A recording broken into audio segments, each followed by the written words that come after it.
Hello everyone welcome to my YouTube channel. यही class रे आउ यही सीरीज आम कंटिन्यू करवा ओडिया व्याकरण अष्टम नवम और दशम सबुजाक आमर एक्सप्लेनेशन विथ क्वेश्चन आंसर। यही सीरीज रे आम टोटाल अष्टम नवम और दशम श्रेणी सबू स्टेप बाय स्टेप धाड़ी के धाड़ी मु पढ़ी शुणेबी ता सहित क्वेश्चन आंसर कहि। तो आज आम डिस्कसन करवा अष्टम श्रेणी व्याकरण फास्ट चैप्टर कौन अच्छी चलतु देखा। फास्ट चैप्टर आमर अच्छी भाषा परिचय। चलतु देखा भाषा परिचय। फास्ट आमर देछि कौन भाषा विषय रे डेफिनेशन देछि। चलतु देखा।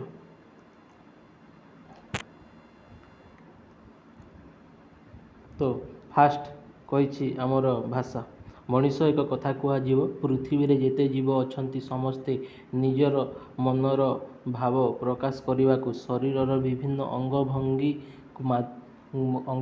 को माध्यम करती। केतेक प्राणी अंगभंगी सह ध्वनिर प्रयोग मध्य करती। जेपरि पशुटीए कि पक्षीटीए स्नेह प्रकाश कला बेले जेमिति अंग भंगी की ध्वनि करिथांती, क्रोध प्रकाश कला बेले सेपरि न करी भिन्न प्रकार प्रदर्शन करती। किंतु मनीष तार भाव प्रकाश करने पाई अंग भंगी सह जो ध्वनि प्रयोग करे से ध्वनि रे किछि नियम बा श्रृंखला थाए। स्नेह प्रकाश कले ओठरे हस थाए। क्रोध प्रकाश बेले आखि बड़ बड़ हो जाए। दुख प्रकाश कला बेले आखिरे लुह आसी जाए, मुंड हली जाए, आंगुली उठी जाए। सेहीपरि विभिन्न अंगभंगी आपणा छाए होइथाए। काहाकू पाखकू आसीबाकू हाथ ठारी डाकी हुए। विभिन्न प्रकारर ठार बा इशारा मध्य भाव प्रकाश करी हुए। जेमिति रास्ता रे नाली आलुओ देखि आमे अटकी जाई ओ नील आलुओ देखिले आगकू जाऊ। अंगभंगी माध्यम रे संकेत देवार क्रिया पशुपक्षी और मनीष समस्तଙ୍କ ठारे स्वाभाविक भावे होइथाए। केवल मनीष केते गुड़िए संकेत निजे तैयारी करिथाए।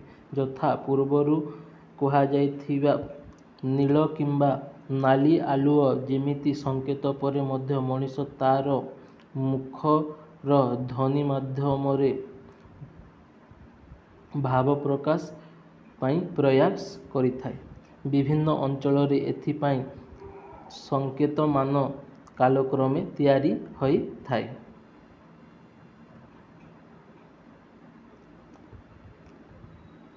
आमे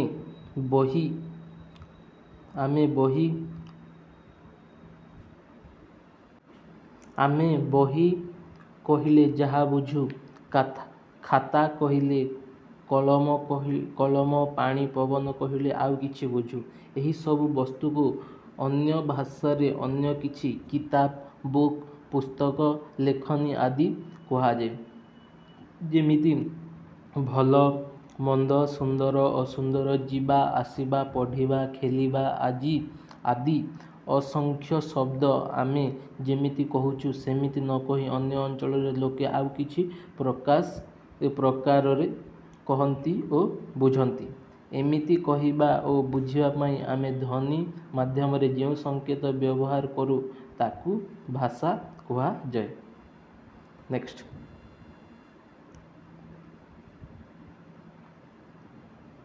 एही कहिबा ओ बुझिबा भितरे केतेक नियम काम करुथाए। उदाहरण स्वरूप आमे च ओ क कहिले चक बुझू जहा गोलाकार होइथाए, घूरी पारे इत्यादि। यह भिन्न भिन्न यथा शगडर चक, रेलगाड़ीर चक, मोटर गाड़ीर चक, साइकेल चक ओ एहीपरि यंत्रपाती चक ओ एहीपरि आहुरी अनेक प्रकार होई पारे। किंतु च ओ क कहिले चक खडी बुझू जहा साहाय्य कलापट्टारे लेखा जाए।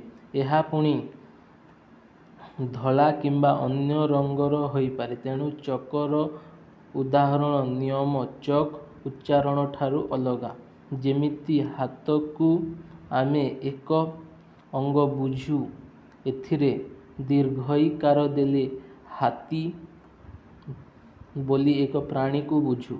ଆମେ ଏସବୁକୁ ଇଚ୍ଛା କରି ତିଆରି କରିନାହୁଁ କିମ୍ବା ବଦଳାଇ ପାରିବା ନାହିଁ। ପ୍ରତ୍ୟେକ ଅଞ୍ଚଳରେ, ସେ ଛୋଟ ହେଉ କି ବଡ଼, ସବୁଠି ନିର୍ଦ୍ଦିଷ୍ଟ କେତେକ ନିୟମ ଏମିତି ଶବ୍ଦମାନେ ସମୟକ୍ରମେ ତିଆରି ହୋଇଛନ୍ତି। ଏଗୁଡ଼ିକୁ ସଜେଇବାର ନିୟମ ବ୍ୟବହାରକାରୀ ନିର୍ଦ୍ଦିଷ୍ଟ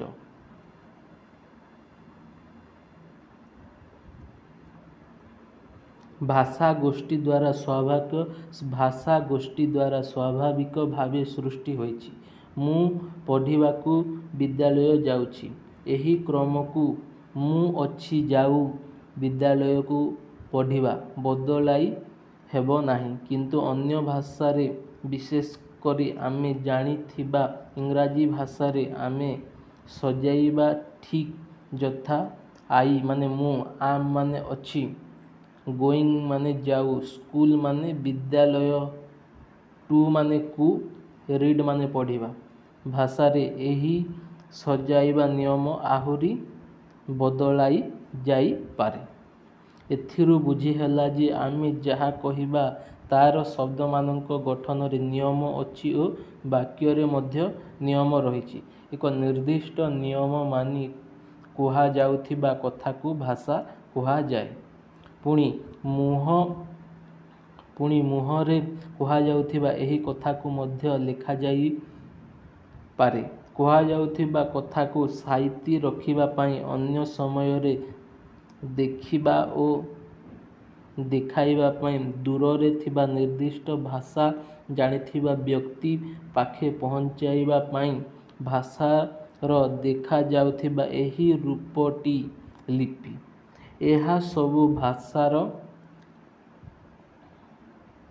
ନ ଥାଇପାରେ। ପୃଥିବୀର ଅନେକ ଭାଷା, ଏପରିକି ଆମ ପ୍ରଦେଶର କେତେକ ଆଦିବାସୀ ଭାଷାରେ ଲିପି ନାହିଁ। ଆଜି ଯେଉଁ ସବୁ ଶିକ୍ଷା, ସ୍ୱାସ୍ଥ୍ୟ, ଜ୍ଞାନ ବିଜ୍ଞାନର ଉନ୍ନତି ଘଟିଛି, ତାହା ଏହି ଲିପି ଯୋଗୁଁ ସମ୍ଭବ ହୋଇଛି। ଲିପି ଦ୍ୱାରା ଭାଷାକୁ ଲେଖିହୁଏ, ରଖିହୁଏ, ଅନ୍ୟକୁ ଦେଇହୁଏ ଓ ନିଜ ପାଇଁ ନେଇହୁଏ। ଲିପି ଆମେ କହୁଥିବା ଭାଷା ଧ୍ୱନିମାନଙ୍କର ଦୃଶ୍ୟମାନ ଆକୃତି।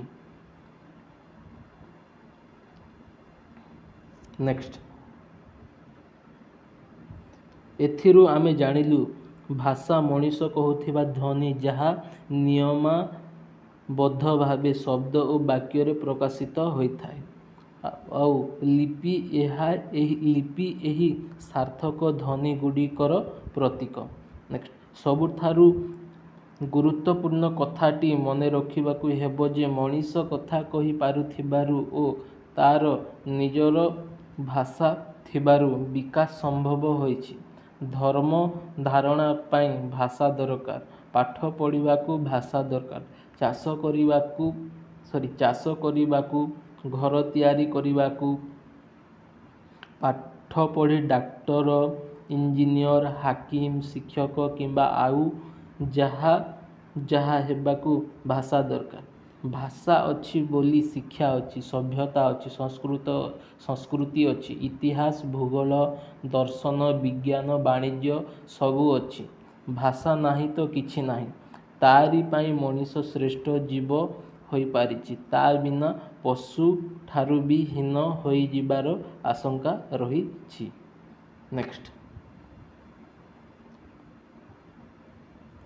ମଣିଷ ଦ୍ୱାରା ବ୍ୟବହୃତ ହେଉଥିବା ଭାଷା କେବେ କେମିତି ଆରମ୍ଭ ହେଲା ସେ ସମ୍ପର୍କରେ ବହୁ ଆଲୋଚନା କରାଯାଇଥିଲେ ମଧ୍ୟ ଏଯାଏ କୌଣସି ସିଦ୍ଧାନ୍ତ ହୋଇପାରିନାହିଁ। ଭାଷାର ତିନୋଟି ଗୁରୁତ୍ୱ ଲକ୍ଷଣ ଅଛି। ଭାଷା ଲୋକମୁଖରେ ଆପଣାଛାଏଁ ବିକଶିତ ହୁଏ ଏବଂ ବିକାଶଧାରା ସବୁ ଭାଷାରେ ସବୁ ସମୟରେ ଚାଲିଥାଏ। ପୃଥିବୀର ସବୁ ଭାଷା ପାଇଁ ଏକ ଲକ୍ଷଣ, ଏକ ବାସ୍ତବତା, ଏହି ଧାରାରେ ନୂଆ ନୂଆ ଭାଷା ସୃଷ୍ଟି ହୁଏ। ନୂଆ ଭାଷାର ବିକାଶ ଧାରା ମଧ୍ୟ ଚାଲିଥାଏ। ଆମ ପୂର୍ବପୁରୁଷ ମୁନି ଋଷି ମାନେ ବେଦ ରଚନା କଲାବେଳେ ଯେପରି ଭାଷା ବ୍ୟବହାର କରୁଥିଲେ, ପରବର୍ତ୍ତୀ ପଣ୍ଡିତମାନେ ପୁରାଣ କାବ୍ୟ ରଚନା କଲାବେଳେ ସେଥିରେ ଭିନ୍ନତା ଆସି ଯାଇଥିଲା। ଭାଷାବିତ୍ ମାନେ ବେଦର ଭାଷାକୁ ବୈଦିକ କହୁଥିବା ବେଳେ ପୁରାଣ କାବ୍ୟ ଭାଷାକୁ ସଂସ୍କୃତ କୁହନ୍ତି। ତାପରେ ମଧ୍ୟ ସାଧାରଣ ଲୋକେ ନିଜ ନିଜ ଅଞ୍ଚଳରେ ନିଜ ନିଜ ଢଙ୍ଗରେ ଶବ୍ଦ ଉଚ୍ଚାରଣ କଲେ ଓ ସେସବୁ ପୂର୍ବରୁ ବ୍ୟବହୃତ ହେଉଥିବା ସଂସ୍କୃତ ଶବ୍ଦଠାରୁ ଅଲଗା ବୋଧ ହେଲା। ପର୍ବତକୁ ପାବତ, ମୟୂରକୁ ମୋରହି, ଧାତୁକୁ ଧାଉ ଏପରି ଅସଂଖ୍ୟ ଶବ୍ଦର ନୂଆ ଉଚ୍ଚାରଣ କ୍ରମଶଃ ସୃଷ୍ଟି ହେଲା। ଏହାର ଉଦାହରଣ ପ୍ରାଚୀନ ସାହିତ୍ୟରେ ମିଳିଥାଏ। ଆଜି ମଧ୍ୟ ଆମ ଭାଷାରେ ନଦୀକୁ ନଈ, ଗୃହକୁ ଘର, ମୃତ୍ତିକାକୁ ମାଟି କହୁଛୁ। ଏମିତି ଭାବରେ ପୃଥିବୀର ସବୁ ଭାଷା ସମୟକ୍ରମେ ଲୋକମୁଖରେ ସ୍ୱାଭାବିକ ଭାବେ ବଦଳିଛନ୍ତି। ଏହା ଭାଷାର ଦୁର୍ବଳତା ନୁହେଁ, ବରଂ ସ୍ୱାଭାବିକ ଲକ୍ଷଣ। ଏପରି ସମୟକ୍ରମେ ଆମ ଭାଷାରେ ପର୍ବତ, ମୟୂର, ଧାତୁ ପରି ଅସଂଖ୍ୟ ଶବ୍ଦ ପୁଣି ବ୍ୟବହାରକୁ ଆସିଲେ। ଏଥିରୁ ଗୋଟିଏ ଗୁରୁତ୍ୱପୂର୍ଣ୍ଣ କଥା ବୁଝି ହେଉଛି ଯେ ଭାଷା ପରିବର୍ତ୍ତନଶୀଳ ଓ ସଞ୍ଚରଣଶୀଳ। ଏହି ପରିବର୍ତ୍ତନ ଗୋଟିଏ ଦିନରେ ବା ବର୍ଷରେ ହୁଏ ନାହିଁ। ଶହ ଶହ ବର୍ଷ ଧରି ଲୋକମୁଖରେ ଏମିତି ହୋଇଥାଏ। ଏହି ସମୟ ଭିତରେ ଗୋଟିଏ ଅଞ୍ଚଳର ଭାଷା କହୁଥିବା ଲୋକେ ଅନ୍ୟ କୌଣସି ଭାଷା କହୁଥିବା ଲୋକଙ୍କ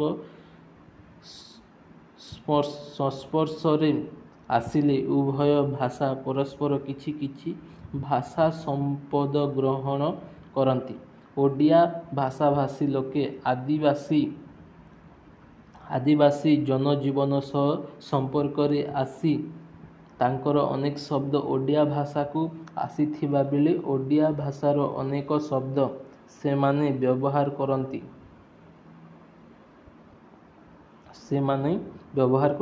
ଆମ ଦେଶରେ ଇଂରେଜମାନେ ଶାସନ କରୁଥିଲେ ଓ ଇଂରାଜୀ ଶିକ୍ଷା ପ୍ରଚଳନ ମଧ୍ୟ କରୁଥିବାରୁ ଆମେ ଚେୟାର, ଟେବୁଲ, ସ୍କୁଲ, କଲେଜ କହୁଥିବା ବେଳେ ସେମାନେ ଆମ ଭାଷାରୁ ପଣ୍ଡିତ,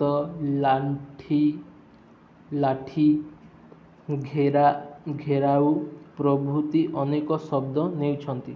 ପୃଥିବୀର ସବୁ ଭାଷାରେ ଏପରି ମିଶ୍ରଣ ମିଳିଥାଏ। ଏଥିରୁ ବୁଝାଯାଏ ଯେ କୌଣସି ଭାଷା ଅବିମିଶ୍ରିତ ନୁହେଁ।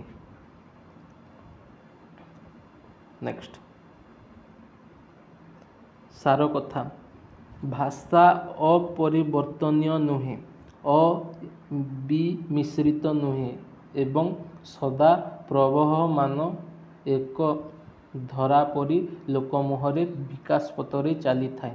ଭାଷା ସମ୍ବନ୍ଧରେ ଏହି ସାଧାରଣ କଥା ଆମେ ମନେ ରଖିବା। ଆମ ଭାଷା ଓଡ଼ିଆ।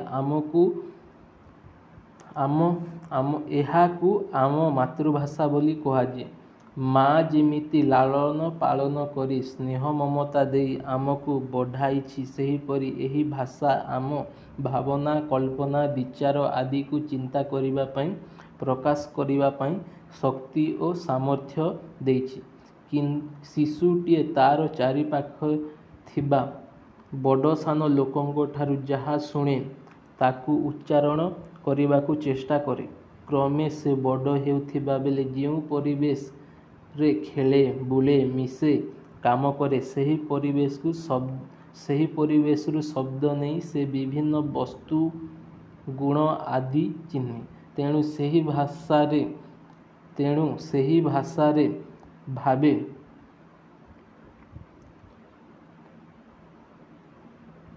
ସେହି ଭାଷାରେ କଳ୍ପନାରେ କରେ ଓ କହେ। ହୁଏତ ବଡ଼ ହୋଇ ଅନ୍ୟ ଭାଷା ଶିଖିପାରେ, କହିପାରେ, ଲେଖିପାରେ, କିନ୍ତୁ ପ୍ରଥମେ ସେ ଶୈଶବରେ ନିଜ ପରିବେଶରୁ ଶିଖିଥିବା ଭାଷାରେ ଭାବିଥାଏ। ନିଜର ଶୈଶବରୁ ସାମାଜିକ ପରିବେଶ ଅନୁସାରେ ଶିକ୍ଷା କରିଥିବା ଭାଷାକୁ ମାତୃଭାଷା କୁହାଯାଏ। ନେକ୍ସଟ, ଶିଶୁଟିଏ ଓଡ଼ିଶାରେ କିମ୍ବା ଓଡ଼ିଆ କହୁଥିବା ମା'ଠାରୁ ଜନ୍ମ ହୋଇ ଯଦି ବିଦେଶରେ କେଉଁଠି ବଢ଼େ, ତେବେ ସେହି ସ୍ଥାନ ଓ ପରିବେଶର ଭାଷା ତା ପାଇଁ ମାତୃଭାଷା। ତେଣୁ ଆମ ଭାଷା ଓଡ଼ିଆ ବୋଲି କହିବା ବେଳେ ଆମେ ବୁଝୁ ଯେ ଏହି ଅଞ୍ଚଳରେ ଘରେ, ବଜାର ହାଟରେ, କ୍ଷେତ ଖମାରରେ ଲୋକମାନେ ଯେଉଁ ଭାଷାରେ କଥାବାର୍ତ୍ତା କରନ୍ତି, ସେହି ଅଞ୍ଚଳରେ ଶିଶୁଟିଏ ପରିବେଶ ବା ସମାଜରୁ ଓଡ଼ିଆ ଭାଷା ଶିଖେ ଓ ଓଡ଼ିଆ ଭାଷାରେ ନିଜକୁ ପ୍ରକାଶ କରେ। ଏହି ଭାଷାରେ ସେ ଯେକୌଣସି କଥାର ଅର୍ଥ ବା ଭାବ ସହଜରେ ବୁଝିପାରେ। ସେହିପରି ସଭିଙ୍କର ଗୋଟିଏ ଗୋଟିଏ ମାତୃଭାଷା ଅଛି। ଏପରି କେତେକ ଅଞ୍ଚଳ ଅଛି ଯାହା କୌଣସି ଦୁଇଟି ଭାଷାଭାଷୀ ଅଞ୍ଚଳର ସୀମାରେ ଥାଏ। ସେ ଅଞ୍ଚଳରେ ଦୁଇଟି ଭାଷା ସହଜରେ ବୁଝି ହେଉଥିଲେ ମଧ୍ୟ ନିଜ ପରିବାର ପରିଜନଙ୍କଠାରୁ ଶିଖୁଥିବା ପ୍ରଥମ ଭାଷାଟି ମାତୃଭାଷା ହୋଇଥାଏ। ଯେପରି ବାଲେଶ୍ୱର ସୀମାନ୍ତରେ ଓଡ଼ିଆ ଓ ବଙ୍ଗଳା, ଗଜପତି ସୀମାନ୍ତରେ ଓଡ଼ିଆ ଓ ତେଲୁଗୁ ବ୍ୟବହୃତ ହେଉଥିଲେ ମଧ୍ୟ ଓଡ଼ିଆ ପରିବାରର ଶିଶୁଟିର ମାତୃଭାଷା ଓଡ଼ିଆ ହୋଇଥାଏ। ଅନୁରୂପ ଭାବରେ ବଙ୍ଗଳା ଓ ତେଲୁଗୁ ଭାଷାଭାଷୀ ପରିବାରରେ ବଙ୍ଗଳା ବା ତେଲୁଗୁ ଶିଶୁର ମାତୃଭାଷା ହୋଇଥାଏ। ନେକ୍ସଟ,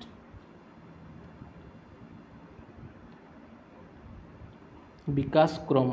ଆମ ଭାଷା ଓଡ଼ିଆ ପ୍ରାୟ 2000ରୁ ଅଧିକ ବର୍ଷ ପୁରୁଣା ବୋଲି ଭାଷାବିତ୍ମାନଙ୍କ ଯୁକ୍ତିକୁ ସ୍ୱୀକାର କରି ଭାରତ ସରକାର ସାହିତ୍ୟ ଏକାଡେମୀ ଆନୁକୂଲ୍ୟରେ ଏହାକୁ ଶାସ୍ତ୍ରୀୟ ମାନ୍ୟତା ପ୍ରଦାନ କରାଯାଇଛି। ଏହି ମାନ୍ୟତା ସଂସ୍କୃତ, ଦକ୍ଷିଣ ଭାରତର 4ଟି ଦ୍ରାବିଡ଼ ଭାଷା ତାମିଲ, ତେଲୁଗୁ, ମାଲାୟାଲମ, କନ୍ନଡ଼ ପାଇଥିବା ବେଳେ ଷଷ୍ଠ ଭାଷା ଭାବେ ଆମ ଭାଷା ଓଡ଼ିଆକୁ ମିଳିଛି। ଏଥିରୁ ଆମ ଭାଷା ପ୍ରାଚୀନତା ସମ୍ବନ୍ଧରେ ସ୍ପଷ୍ଟ ପ୍ରମାଣ ମିଳେ। ଭରତ ମୁନିଙ୍କ ରଚିତ ନାଟ୍ୟଶାସ୍ତ୍ର ଓ ଅନ୍ୟାନ୍ୟ ପ୍ରାଚୀନ ଗ୍ରନ୍ଥମାନଙ୍କରେ ଉଡ୍ର ଆଦି ଜାତି ଓ ଲୋକ ଭାଷାର ସୂଚନା ମିଳିଥାଏ। ପ୍ରାୟ 1500 ବର୍ଷ ତଳେ ବୌଦ୍ଧ ଧର୍ମର ଶାଖା ସହଜପନ୍ଥୀ ସାଧକମାନେ ଯେଉଁ ଗୀତ ରଚନା କରିଥିଲେ, ସେସବୁ ଚର୍ଚ୍ୟା ଗୀତି ବା ଚର୍ଯାପଦ ଭାବରେ ପରିଚିତ। ଏହି ଗୀତଗୁଡ଼ିକର ଭାଷା ଓଡ଼ିଆ। ଏହାକୁ ଭିତ୍ତିକରି ପ୍ରାୟ 7ମ ଶତାବ୍ଦୀରୁ 10ମ ଶତାବ୍ଦୀ ମଧ୍ୟରେ ଓଡ଼ିଆ ଭାଷା ସ୍ପଷ୍ଟ ରୂପ ବିକଶିତ ହୋଇଥିବାର ସ୍ୱୀକାର କରାଯାଏ। ପଞ୍ଚଦଶ ଶତାବ୍ଦୀରେ ସିଦ୍ଧମୁନି ସାରଳା ଦାସଙ୍କ ମହାଭାରତ ଓ ଅନ୍ୟାନ୍ୟ ରଚନାବଳୀ ସ୍ୱତନ୍ତ୍ର ଓଡ଼ିଆ ଲିପିରେ ଓଡ଼ିଆ ଗ୍ରନ୍ଥ ରଚନାର ଉଦାହରଣ। ଷୋଡ଼ଶ ଶତାବ୍ଦୀରେ ଭକ୍ତ ପଞ୍ଚସଖା ବଳରାମ ଦାସ, ଜଗନ୍ନାଥ ଦାସ, ଅଚ୍ୟୁତାନନ୍ଦ, ଅନନ୍ତ ଯଶୋବନ୍ତଙ୍କ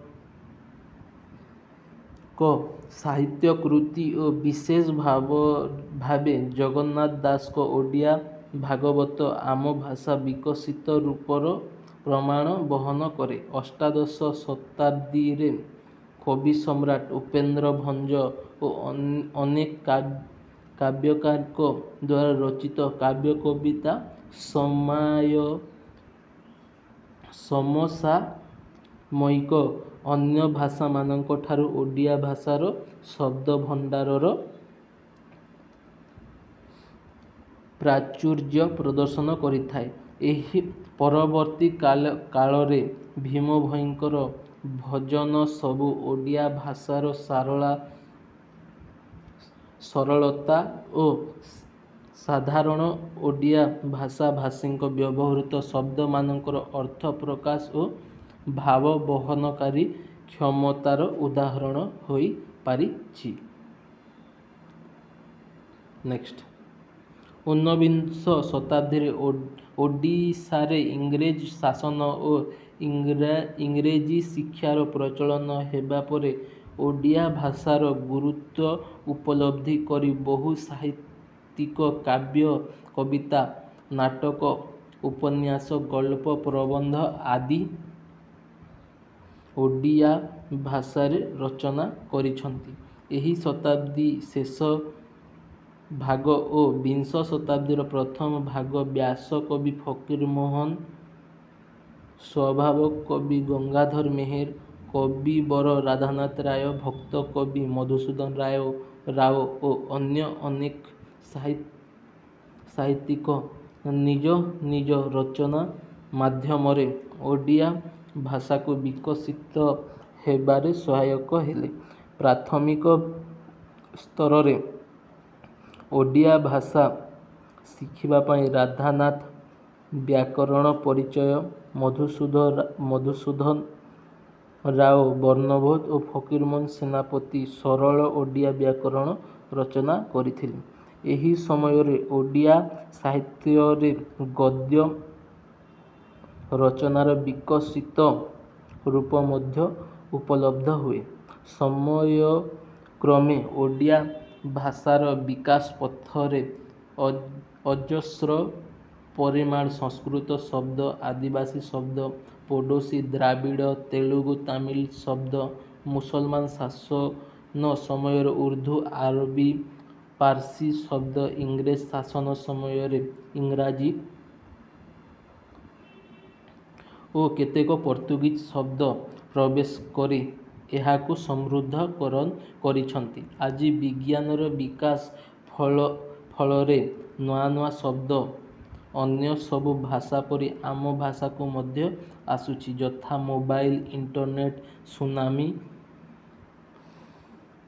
आम अनेकंकर धारणा ए सबु इंग्राजी शब्द, प्रकृत रे एगुड़िक भिन्न भिन्न भाषार गृहीत शब्द जहाँ पृथ्वीर अन्य बहु भाषारे मध्य व्यवहृत हेउछि, जेपरि फारसी भाषा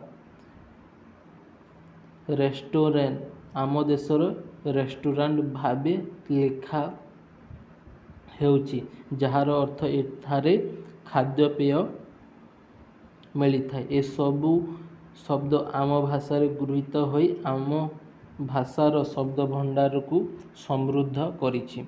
आज आम ओडिया भाषा आमर साहित्य और संस्कृति को प्रकाश करिया पई जेतिकी शक्तिशाली, विज्ञान और कारीगरी विद्या और वैषयिक शिक्षा प्रदान पई मध्य जेतिकी उपयोगी, एही भाषार दायाद भावे एहा माध्यम रे शिक्षा लाभ करिवार सुयोग पाई आमे स्वाभिमान सह निजको विश्व दरबार रे प्रतिष्ठा करि पारिबा एथिरे दी मत नाही। नेक्स्ट, वैशिष्ट्य और स्वरूप।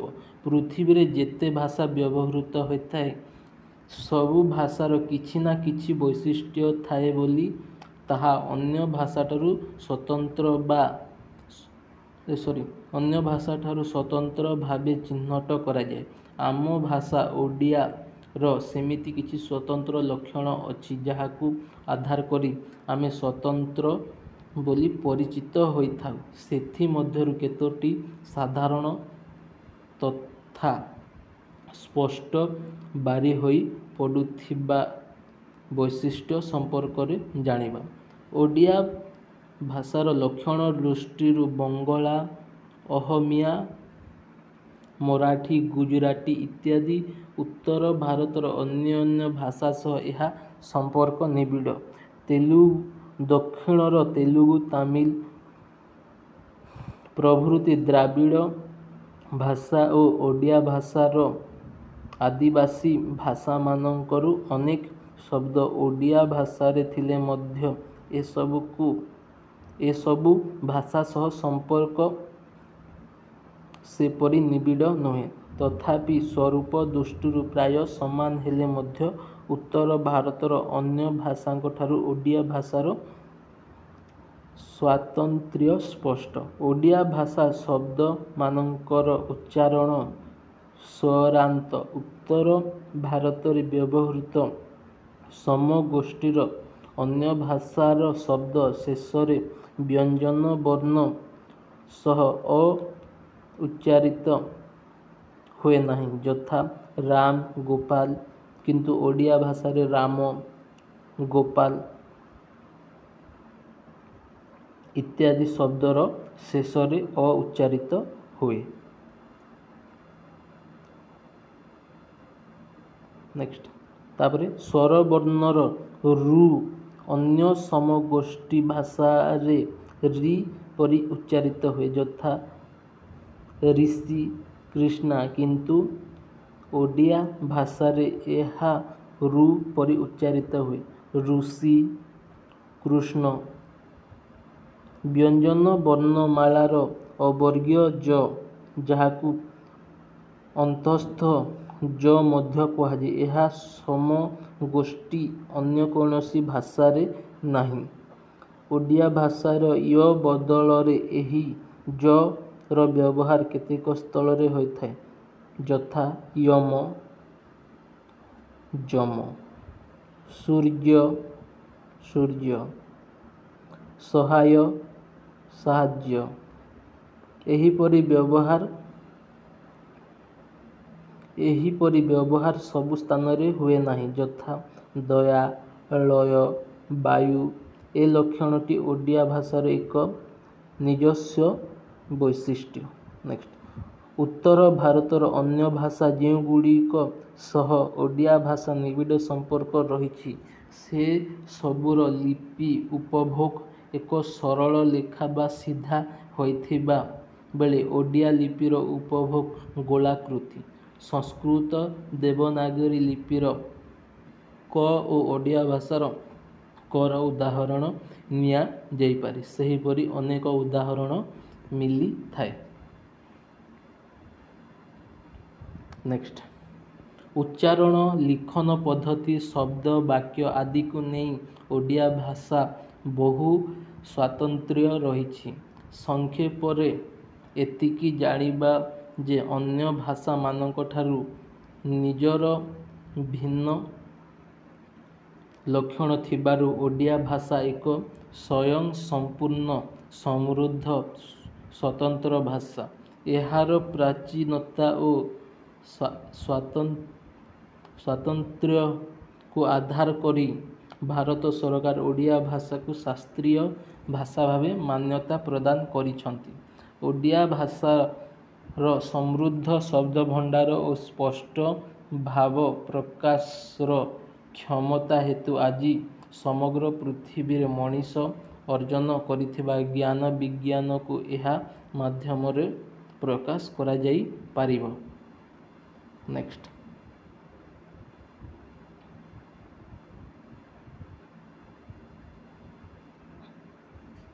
ବ୍ୟାକରଣ।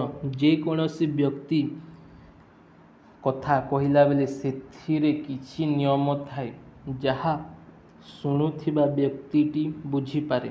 ଓଡ଼ିଆରେ ପାଣି କହିଲେ ଦିଲ୍ଲୀରେ ପାନି କହନ୍ତି, ବିଲାତିରେ ଲୋକେ ୱାଟର କହନ୍ତି, ତେଲୁଗୁ ଭାଷାରେ ନୀଲୁ କହନ୍ତି। ଓଡ଼ିଆ, ବଙ୍ଗଳା, ହିନ୍ଦୀ ଭାଷାରେ ମୁଁ ଯାଉଛି ପରି ନିୟମ ଥିବାବେଳେ ଇଂରାଜୀ ଭାଷାରେ ମୁଁ ଅଛି ଯାଉ ନିୟମ ଲାଗୁ ହୁଏ। ଗୋଟିଏ ଭାଷାର ଶବ୍ଦକୁ ଆଉ ଗୋଟିଏ ଭାଷାର ଉଚ୍ଚାରଣ ପରି କହିଲେ ତାହା ଅଖାଡୁଆ ଲାଗେ। ଯେମିତି ଗୋଟିଏ ପ୍ରକାର ବାକ୍ୟ ନିୟମକୁ ଆଉ ଗୋଟିଏ ଭାଷାର ପ୍ରୟୋଗ କଲେ ତାହାର ଅର୍ଥ ପ୍ରକାଶ ବାଧା ସୃଷ୍ଟି କରେ। ଏପରି ଗୋଟିଏ ଭାଷାର ନିୟମକୁ ସେହି ଭାଷାରେ ମଧ୍ୟ ବଦଳାଇ ଦେଲେ ଅର୍ଥ ବୁଝିବାରେ ଅସୁବିଧା ହୁଏ। ଯଥା ବିଲେଇ ମୂଷା ଖାଏ। ବାକ୍ୟ ମୂଷା ବିଲେଇ ଖାଏ ଅର୍ଥ କହିଲେ ଅର୍ଥ ବଦଳିଯାଏ, ଯାହା ଅସମ୍ଭବ ମନେ ହୁଏ। ପ୍ରଥମରୁ ଭାଷା ଆଲୋଚନା ବେଳେ ନିୟମ କଥା କୁହାଯାଇଛି। ଭାଷା ବ୍ୟବହାରର ଏହି ଶୃଙ୍ଖଳା ବା ନିୟମ ଗୁଡ଼ିକୁ ବ୍ୟାକରଣ କୁହାଯାଏ। ମନେ ରଖିବାକୁ ହେବ ଯେ ଭାଷାର ବ୍ୟାକରଣ ସ୍ୱତଃ ତା'ର ବ୍ୟବହାର ସହିତ ସୃଷ୍ଟି ହୋଇଥାଏ। ପରବର୍ତ୍ତୀ ସମୟରେ ତା'ର ନିୟମ ଗୁଡ଼ିକୁ ବିଦ୍ୱାନମାନେ ଖୋଜି ବାହାର କରନ୍ତି ଓ ଏଗୁଡ଼ିକ ଲିପିବଦ୍ଧ ହେଲେ ତାକୁ ସେହି ଭାଷାର ବ୍ୟାକରଣ ବୋଲି କୁହାଯାଏ। ଏବେ ମଧ୍ୟ ଆମ ଦେଶରେ ଓ ସାରା ପୃଥିବୀରେ ଏପରି ଅନେକ ଭାଷା ଅଛି ଯାହାର ବ୍ୟାକରଣ ଲିପିବଦ୍ଧ ହୋଇନାହିଁ, କିନ୍ତୁ ସେ ଭାଷା କିଛି ଗୋଷ୍ଠୀ ଦ୍ୱାରା ବ୍ୟବହୃତ ହେଉଛି। ପୃଥିବୀର ଅନ୍ୟ ଦେଶ ପରି ଆମ ଭିତରେ ଅନେକ ନିରକ୍ଷର ବ୍ୟକ୍ତି ଓ ଅଳ୍ପ ପାଠପଢ଼ା ବ୍ୟକ୍ତି ଅଛନ୍ତି, ଯେଉଁମାନେ ସୁନ୍ଦର ଶୈଳୀରେ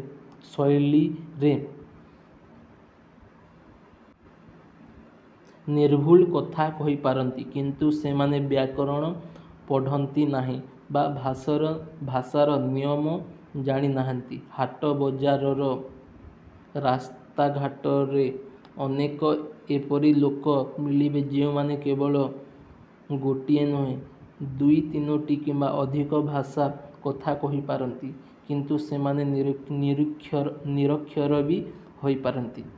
ବ୍ୟାକରଣ ପଢ଼ି ନଥାନ୍ତି। ପରିବେଶରେ କିମ୍ବା ଅନ୍ୟ ଭାଷାଭାଷୀ ଲୋକଙ୍କ ସହ ମିଶି ସେମାନେ ସେହି ଭାଷା ଶିଖିଥାନ୍ତି। ଏଥିରୁ ଗୋଟିଏ କଥା ଜାଣିଲେ ଯେ ସବୁ ଭାଷାର ନିଜସ୍ୱ ନିୟମ ଅଛି। ତାହା ହିଁ ସେହି ଭାଷାର ବ୍ୟାକରଣ। ଯେକୌଣସି ଭାଷାର ଶିଖିବା ଓ କହିବା ବେଳେ ସ୍ୱତଃ ସେହି ଭାଷାର ବ୍ୟାକରଣର ଶିଖି ହୋଇଥାଏ।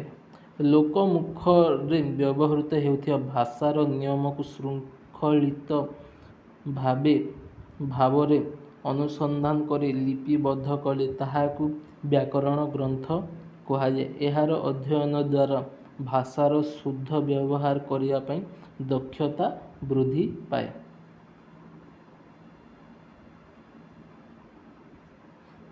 ପୂର୍ବରୁ ଆଲୋଚନା କରାଯାଇଛି ଯେ ବ୍ୟାକରଣ ନ ପଢ଼ି ଭାଷା ଶିଖିହେବ।